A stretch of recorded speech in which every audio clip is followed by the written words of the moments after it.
राजा और लालची मंत्री की कहानी। दक्षिण भारत के एक राज्य में एक राजा राज करता था। राजा का राज्य समुद्र के किनारे था। राजा को भोजन के साथ मछलियां खाने का बहुत शौक था।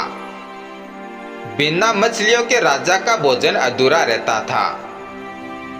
एक बार राज्य में बहुत तेज तूफान आया, जिसके कारण कोई भी मछुआरा मछली पकड़ने के लिए समुद्र में नहीं जा सका। उस दिन राजा को भोजन में मछलियां नहीं मिली। राजा ने घोषणा करवाई कि जो भी समुद्र से ताजी मछलियां लाएगा उसे मुंह मांगा इनाम दिया जाएगा। राजा की घोषणा सुनकर मछुआरों के मन में लालच तो आया, किंतु कोई भी मछुआरा अपनी जान जोखिम में डालने के लिए तैयार नहीं हुआ। उसी राज्य में एक बहुत ही गरीब मछुआरा रहता था।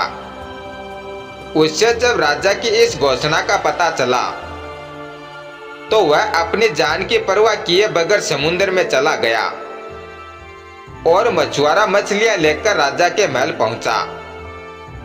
किंतु राजा के सैनिकों ने उसे महल में नहीं घुसने दिया। राजा के एक खास मंत्री ने मछुआरे को ताजी मछलियों के साथ देखा तो मछुआरे को अपने साथ राजा के पास ले जाने के लिए तैयार हो गया। परंतु मंत्री ने मछुआरे के समक्ष एक शर्त रखी कि जो भी इनाम मिलेगा उसका आधा हिस्सा मंत्री अपने पास रखेगा। मछुआरा मंत्री की बात मान गया और मंत्री मछुआरे को लेकर राजा के पास पहुंचा। मछुआरे के पास ताजी ताजी मछलियां देखकर राजा बहुत खुश हुआ। राजा ने मछुआरे को मुंह मांगा इनाम मांगने के लिए कहा। मछुआरा राजा से हाथ जोड़कर बोला, महाराज मुझे 20 कोड़े मारे जाएं। मछुआरे की बात सुनकर राजा को बड़ा आश्चर्य हुआ और उसने फिर से मछुआरे से कुछ मांगने के लिए कहा, किंतु मछुआरे ने फिर 20 कोड़े खाने का इनाम मांगा। राजा ने अपने सैनिकों को बुलाया और मछुआरे को 20 कोड़े मारने का आदेश दिया। सैनिकों ने मछुआरे को कोड़े मारना शुरू किया।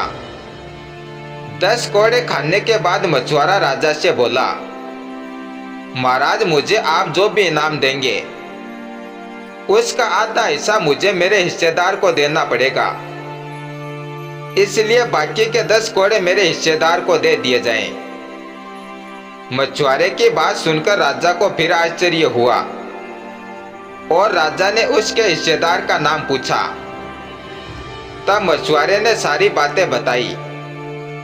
राजा ने मंत्री को उसके लालच के कारण अपने मंत्री पद से हटाकर राज्य से बाहर कर दिया और मछुआरे को बहुत सारा इनाम देकर विदा किया।